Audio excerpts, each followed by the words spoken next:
He has come down to us through the decades as a man among men, the personification of military genius. Handsome, rugged, a born leader, a polished horseman, full of animal spirits, with a sensitivity to the beauties of nature, an appreciation of music, art, and poetry, an affinity for the trappings of military life, and the soul of an incurable romantic. All this was James Ewell Brown Stuart of Virginia. He has been lauded by generations of historians as the finest cavalryman in our nation's history.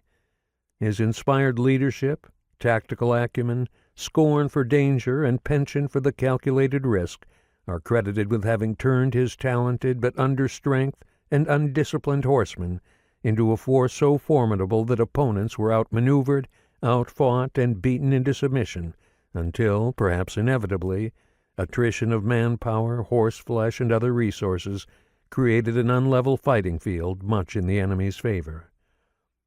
It cannot be denied that Stuart was a man of many gifts and accomplishments, personally and professionally, or that he contributed greatly to the fortunes of his army's mounted arm to the satisfaction of virtually every superior, colleague, and subordinate. Being human, he was also prone, on more than a few occasions, to errors of misperception and underperformance, most notably during the Gettysburg campaign of June-July 1863, when his wayward path to the battlefield deprived Robert E. Lee of the ability to negotiate safely enemy territory while heading toward a climactic confrontation with the Army of the Potomac.